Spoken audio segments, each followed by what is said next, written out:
you to Sarah Kate Ellis and GLAAD for this honor. 2019 is a monumental year for our community.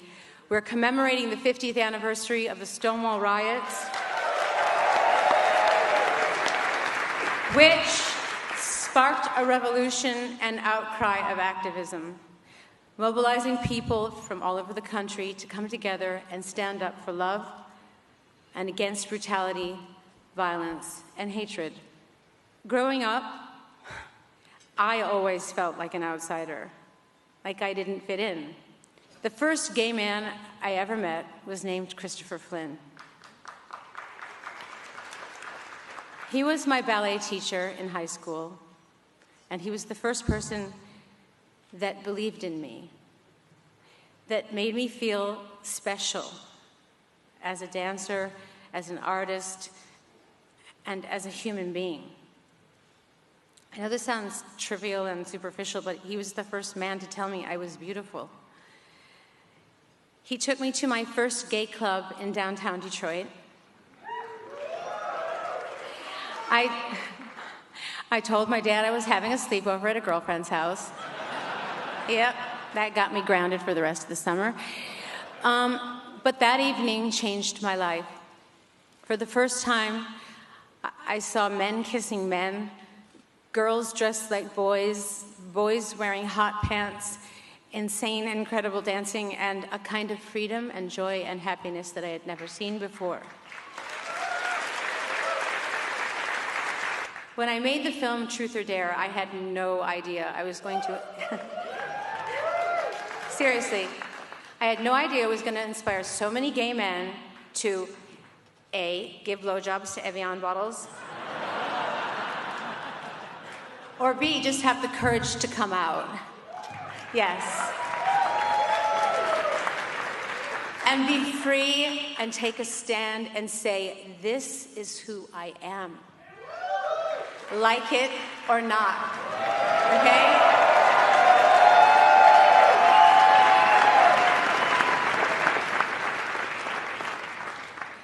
When I look back and watch that film, I am horrified by my brattiness. But I'm also proud that it gave so many people hope.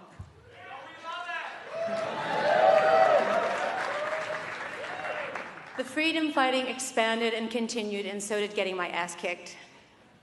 Fighting for all marginalized people was a duty and an honor I could not turn my back on, nor will I ever. Yes. To quote the great James Baldwin, which he beat me to so many punches, by the way, because I worship James Baldwin, but he has kept me going in the darkest of times, and I just want to, there's so many things he says that I want to quote, but we haven't got all night. Because only an artist can tell, and only an artist has told, since we have heard of man, what it is like for anyone who gets to this planet to survive it. What it is like to die, or to have somebody die. What it is like to fear death. What it is like to fear. What it is like to love. What it is like to be glad. Hymns don't do this. Churches really cannot do it. The trouble is, only the artist can do it. The price that he or she has to pay himself, and the price the audience has to pay, is willingness to give up everything, because nothing, none of it, belongs to you.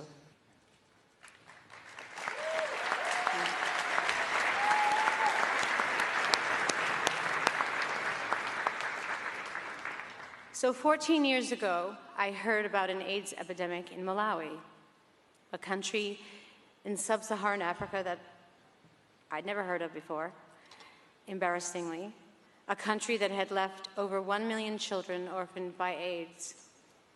I decided to go there and see what I could do, and it was like history repeating itself. Hospital wards filled with emaciated, dying people laying in hallways and under beds. abandoned children wandering the streets everywhere, orphanages overflowing, no medicine, no education about what was happening, and no one talking about prevention. Eventually, I made a documentary called I Am Because We Are, wanting to share this journey. Thank you. Wanting to share this journey and hoping to raise awareness and inspire others to help me, I started advocating for change in the warm heart of Africa, which is what Malawi is known as, building schools and orphanages and eventually a pediatric hospital. It is here that I met and adopted 4 of my 6 most beautiful children.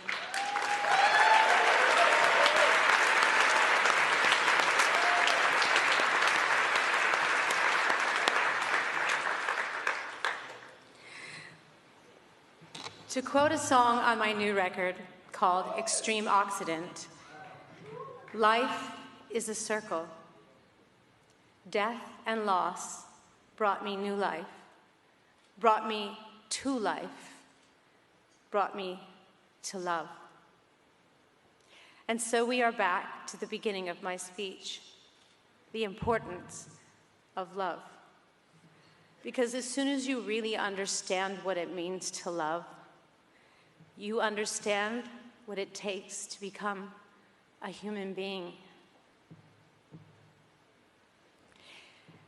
And that it is every human's duty to fight, to advocate, to do whatever we can and whatever it takes. Madam X is a freedom fighter. Thank you very much.